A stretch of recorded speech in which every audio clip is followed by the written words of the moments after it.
마지막으로 축복합니다. 네, 오늘은 풍성한 은혜에 감사하라 신명기 16장 9절에서 12절 말씀을 통해 말씀을 전하기를 원합니다. 네, 로마 도미티안 황제 때에 안디옥 교회의 그 감독이었던 이그나티우스, 그가 짐승의 몸에 물려서 그 몸이 찢겨 순교를 당하게 됩니다. 그는 로마에 끌려가면서 그 친구 폴리카르에게 이렇게 편지를 했다고 합니다. 그대들은 나를 위하여 타협하지 말라. 내가 놓이기를 바라지 말라. 나는 하늘의 밀씨가 되고 짐승의 이빨의 가루가 되어 하나님의 깨끗한 빵이 되기를 원하노라. 그리스도를 위하여 형벌당하기를 원하노라. 그리스도를 소유할 수 있다면 십자가에서 짐승의 이빨의 뼈가 가루가 되고 손과 발이 잘릴지라도 결코 두려워하지 않겠다. 나에게는 오직 그리스도가 있을 뿐이다 라고 편지를 했다고 합니다. 우리는 요한복음 12장 24절에 예수님께서 하늘의 밀이 땅에 떨어져 죽지 아니하면 그대로 하늘 그대로 있고 죽으면 많은 열매를 맺는다 이렇게 말씀하셨는데요.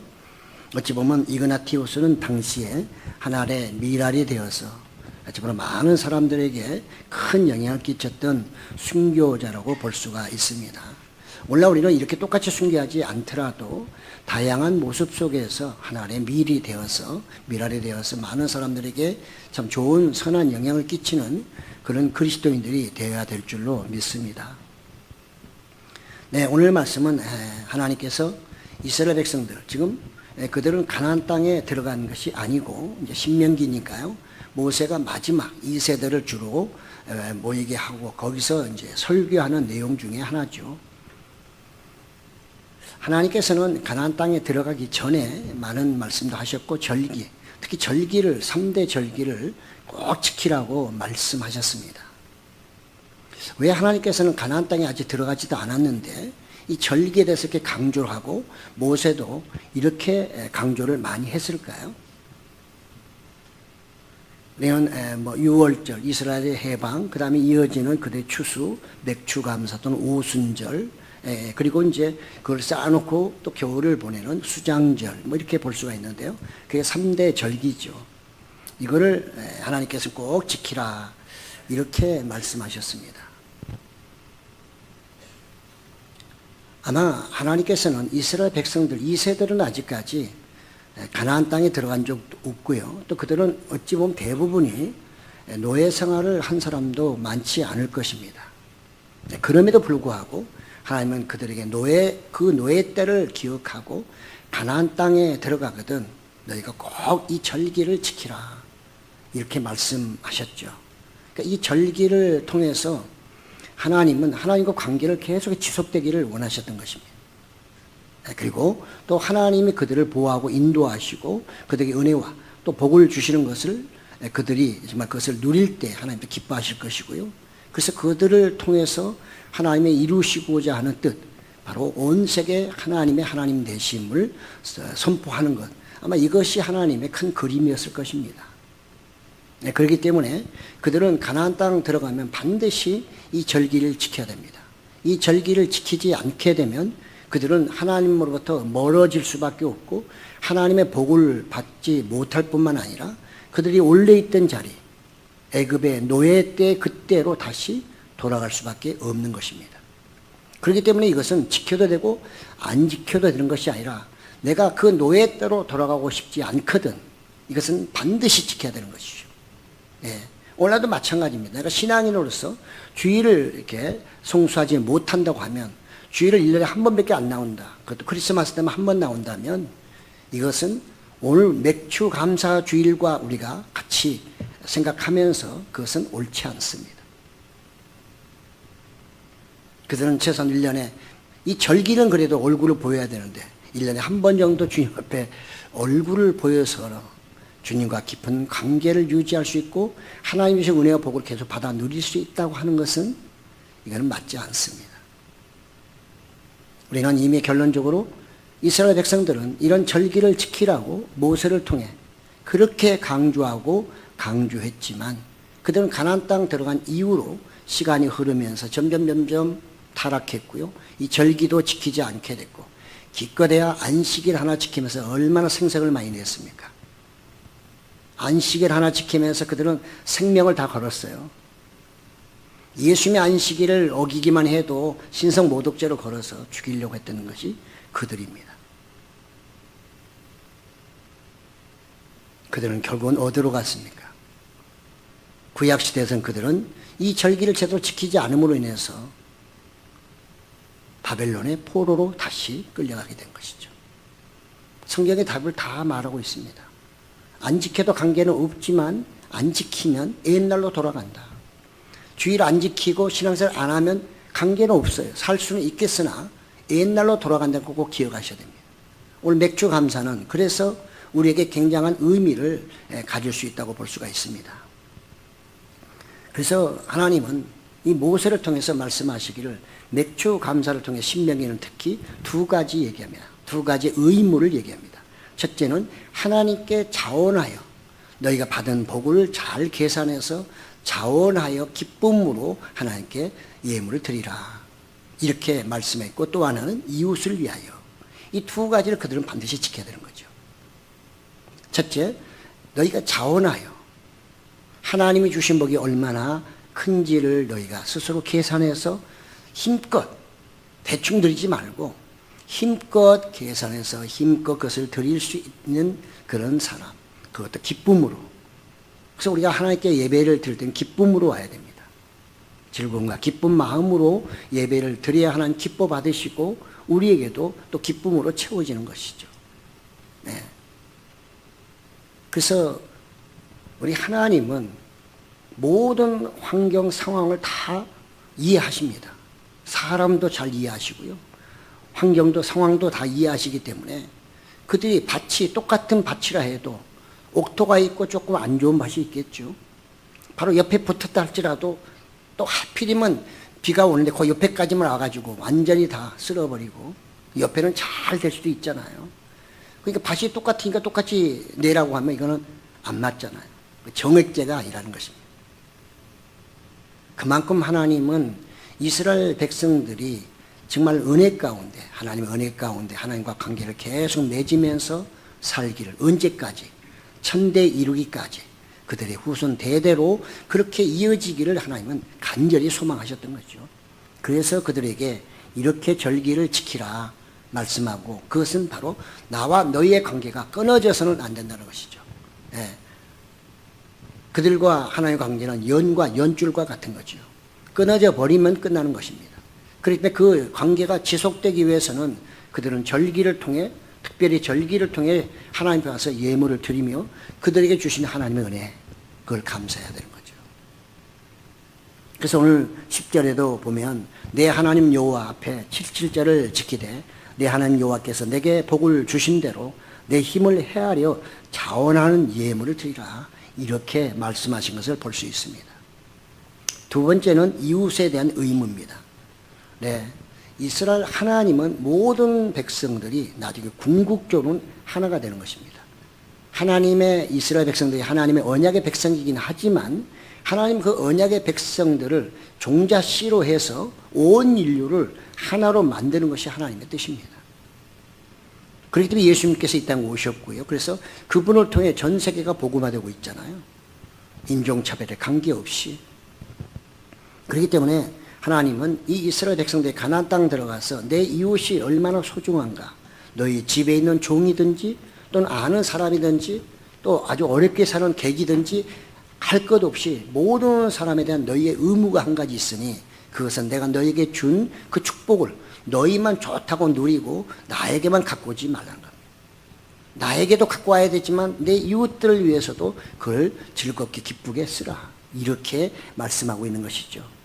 그렇습니다. 그렇게 하기 위해서는 그들은 이웃을, 정말 이웃에게 좋은 선한 영향 또는 그들에게 뭔가를 줄 수 있는 즐거움이 있다면 그것은 그들이 종 되었던 것을 기억해야 되는 것이죠. 종이 되었더라면 거기서 계속 산다고 하면 자유도 없을 것이고 그들은 농사도 지을 수 없을 것이고 그러니 내 것이 없는 거죠. 그들은 늘 종으로 살지 주인으로 살 수 없는 것입니다. 지금은 그들이 가나안 땅 들어가면 이제 주인으로 산단 말이죠. 그러니까 주인의 입장에서 좀 너그럽게 베푸는 사람이 되어라. 좀 긍휼히 여겨라. 불쌍히 여겨라. 너희가 종되었을 때 그 심정들, 너희가 배고플 때 옆에서 빵 한 조금만 줘도 얼마나 좋아했더냐. 너희가 맞을 때 정말 상처가 나서 어떻게 할 수 없을 때 다른 사람을 싸움해 줄 때 그 감사가 얼마나 크더냐. 이런 걸 너희가 생각하면 그 이웃들에 대해서 그 의무를 너희도 반드시 지키라. 그걸 통해서 뭐 하는 거예요?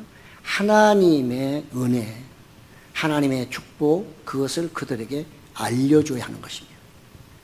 그걸 통해서 그들은 하나님을 믿는 사람들에게 복을 받고 하나님을 믿는 사람에게 선한 일을 하는구나.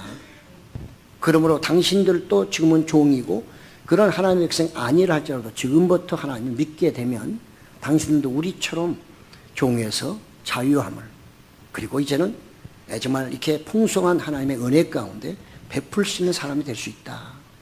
그걸 알려줌으로써 그게 뭐예요? 선교이기도 하고 그게 전도이기도 한 거죠. 그러니까 이런 하나님의 기쁜 뜻이 이 절기 안에 들어가 있는 것이죠. 그래서 우리 다시 한번 11절 읽어보면 너와 내 자녀와 노비와 내 성중에는 내인과 및 너희 중에 있는 객과 고아와 가부가 함께 내 하나님 여호와께서 자기의 이름을 두시려고 택하신 곳에서 내 하나님 여호와 앞에서 즐거워할지니라. 이렇게 말씀하신 것입니다. 이스라엘 백성들이 무엇이든지 그들은 정말 이웃에게 나눠주고 베풀 때 반드시 기억할 것은 하나님이 택하신 곳에서 해야 된다는 것이죠. 이게 무슨 의미일까요? 아직 청전도 없고 아무것도 없고 하나님이 택하신 곳이 그들은 나중에 알게 되겠지만, 물론 예루살렘 성전이죠. 그건 한참 후의 얘기입니다. 솔로몬 때에 성전을 지었을 때 얘기입니다. 그전에는 어디서 해야 될까요? 하나님이 택하신 곳이 어디일까요? 그것은 하나님을 기억하는 그 시간이고 그들이 하나님의 이름으로 드리는 그곳이 바로 그 당시까지는 하나님이 택하신 곳이라 이렇게 볼 수 있는 거죠. 다른 말로 말하면 하나님을 섬기는 마음으로, 하나님의 명령에 순종하는 마음으로 그들에게 베풀라 그 말이죠. 생색내지 말라. 뭘 좀 줬다고 폼 잡지 말라는 거죠. 요즘 우리는 신문에 보면 종종 어느 교회에서 1억 후원 뭐 해가지고 막 이렇게 해가지고 또 금액까지 해가지고 사진 찍어서 신문에 나오잖아요. 그건 어떻게 생각하십니까? 그게 성경적일까요? 우리 기독인이 교회가 꼭 그렇게만 해야 될까요? 그냥 안 보이게 하면 안 될까요? 그걸 숨기면 안 될까요?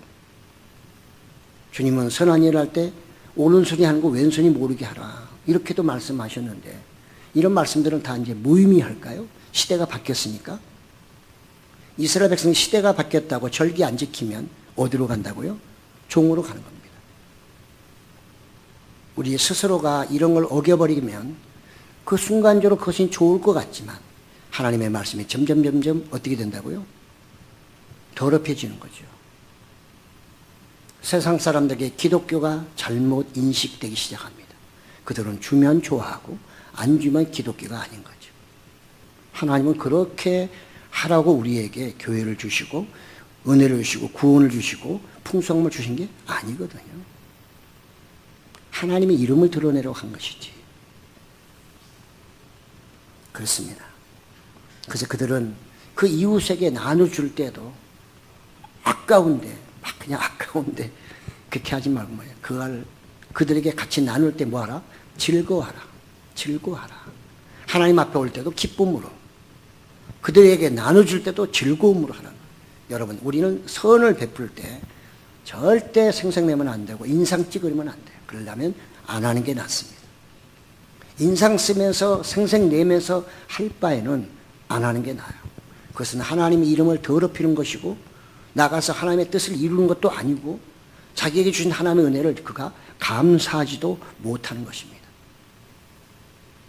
우리가 이런 자세로 신앙생활로 다시 돌아가지 않게 되면 한국교회는 어찌 보면 점점 세속화되어서 무엇이 옳은지, 하나님의 원래 주신 그 이유와 목적이 뭔지를 다 잊어버리고 내 마음대로 하나님을 해석하고 내 마음대로 하나님의 말씀만 지키다가 하나님 앞에 가게 되는 거죠.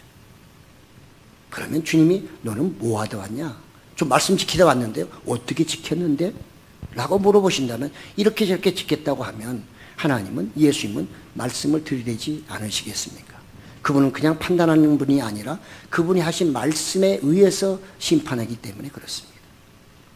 말씀 하나 잘못 이해하면 엄청나게 잘못된 길로 가버리는 거죠. 여러분 기차 철로 있잖아요. 철로가 노선을 바꿀 때 있죠. 단선밖에 없어요. 그러면 이 하나 가지고 옛날 노선을 바꿔요. 그 어떻게 해요? 그 중간에 보면 이렇게 길을 바꾸게 하는 저기 있죠. 그래서 밖에서 어떻게 해요? 그걸 조정하면 이쪽으로 가게 하고 이쪽으로 가게 하죠. 잘못 조정해 보면 청평 가야 되는데 저기 원주로 가버리는 거죠. 그거 하나 때문에. 길이라는 게 그런 것입니다. 이스라엘 백성은 왜 하나님이 너희가 애굽의 종 되었던 때를 기억하라는 얘기를 이렇게 강조하실까요? 여기뿐만이 아니라 신약에서도 그 얘기를 수없이 강조하고 그들이 아주 죄를 지었을 때는 그 얘기를 계속합니다. 내가 너희를 출애굽 시켰지 않느냐? 내가 애굽에서 너희를 종살이할 때 너희를 이끌어냈잖아. 그 얘기는 무슨 얘기예요?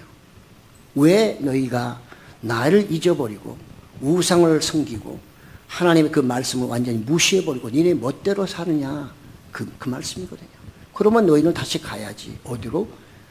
종살이로 가야지. 이번엔 애굽으로 말고 바벨론으로 갔다 와라. 이렇게 되는 거죠. 하나님의 말씀은 그냥 하고 안 지켜도 관계없는 게 아닙니다. 하나님의 말씀은 반드시 지키라고 주신 것이고 그 말씀을 지킬 때에 은혜와 복이 임하시고 그분이 책임지고 지켜주시고 인도하시고 나아가 하나님의 나라로 우리를 이끌어 가시는 거죠. 오늘날 우리도 신앙생활하면서 내가 종되었을 때가 언제입니까? 세상에서 하나님 알지 못하고 예수님 알지 못하고 제 종이 되어 살다가 오늘날 주님이 나를 불러주시고 예수님이 나의 이젠 구세주가 된 걸 알게 되었고 성령으로 말미암아 내가 거듭나게 되므로 이제는 하나님의 백성이 되었잖아요. 이 구원의 이 은혜가 얼마나 큰지 이스라엘은 애굽에서 나오는 그 자체가 그들은 복입니다. 그렇잖아요. 우리도 그런 정말 죄의 종으로부터 벗어나서 이제는 죄와 관계없이 자유롭게 살아갈 수 있는 사람이 된 것, 이 자체가 우리에게는 엄청난 축복인데 이걸 축복으로 여기지 않는 거죠. 이제 환경적으로 뭐가 와야만 그걸 축복이라고 생각한단 말이죠. 그러니까 우리 신앙이 늘 환경에 따라 변화되는 겁니다. 2마음, 3마음, 5마음, 10마음도 갖는 거죠. 이랬다 저랬다. 주님이 헷갈리실 거야. 너 나 믿니? 예, 믿는다고 또 뒤에 가서 엉뚱한 일 하고 있으니 이 시대가 그런 시대가 아닐까요?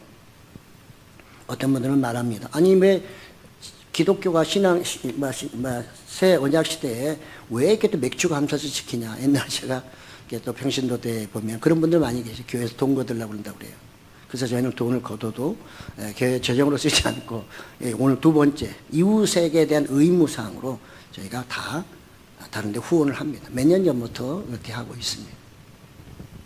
또 뭐 좀 부족하면 재정을 더해서 하지요. 다음 이제 성찬이 있기 때문에 제가 말씀 많이 줄이겠습니다.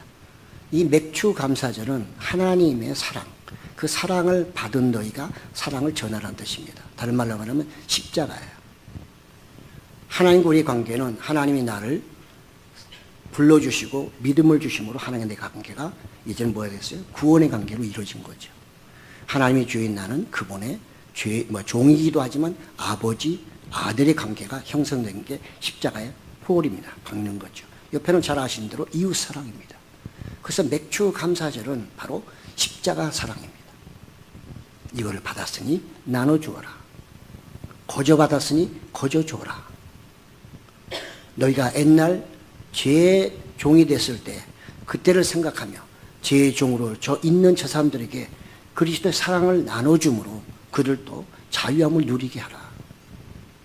이게 바로 십자가잖아요. 네. 우리는 이 절기를 지키는 것은 바로 예수 그리스도의 오순절과 관계 있습니다. 똑같은 오순절입니다. 우리 77절도 오순절이라고 말했고 그 다음에 신약에서도 오순절 똑같은 절기입니다. 그 오순절 때 예수님이 돌아가신 후에 소천하신 후에 바로 제자들에게 기다리라 해서 기다렸을 때 성령이 임했던 그 절기가 바로 오순절 절기, 칠칠절이죠.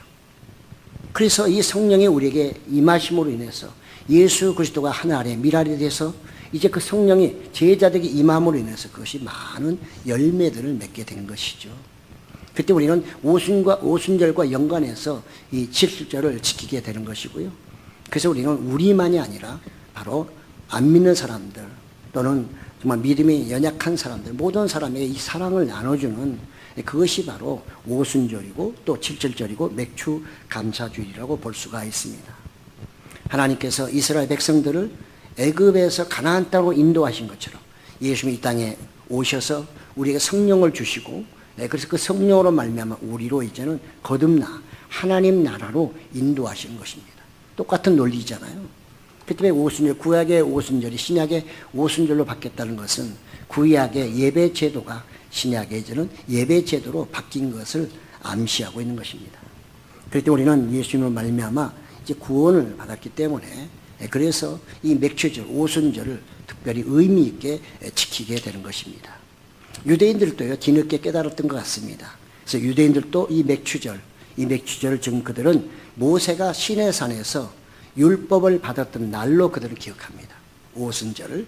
또 그런가 하면 하나님과의 언약의 관계를 확인하는 그런 때로 그들이 이 맥주절을 기억하고 있습니다. 그렇습니다. 맥주절은 앞으로 그들이 지켜야 될 것입니다.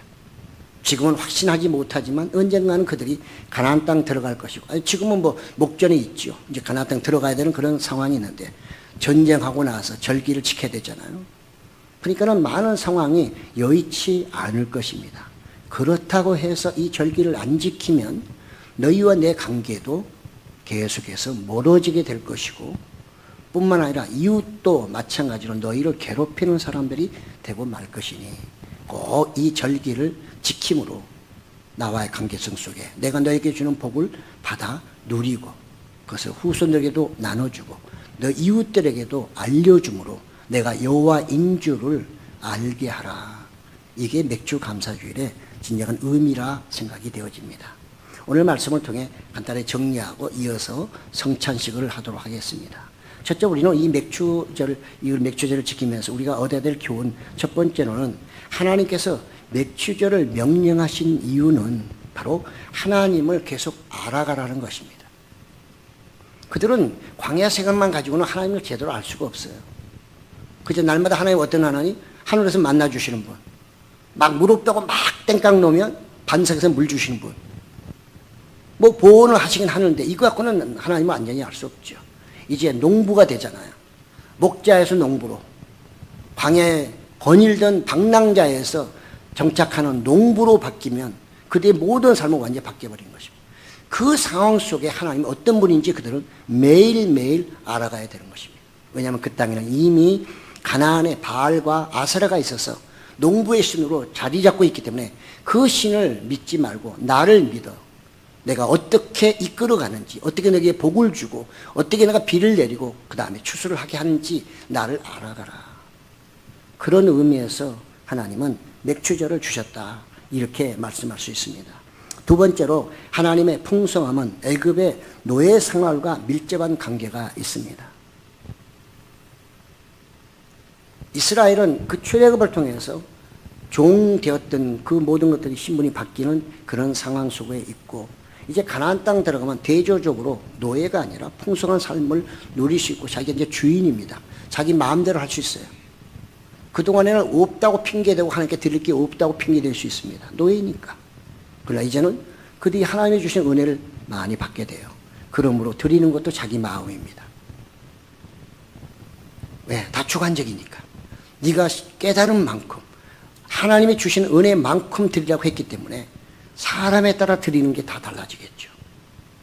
그러니 노예로 있었을 때 생각한 그 사람들 은혜 가운데 받은 은혜 감사해서 최선을 다해서 드리려고 할 것입니다. 그러나 물질의 욕심이 많은 사람이면 노예고 뭐고 다 필요 없고, 지금이 노예 때냐?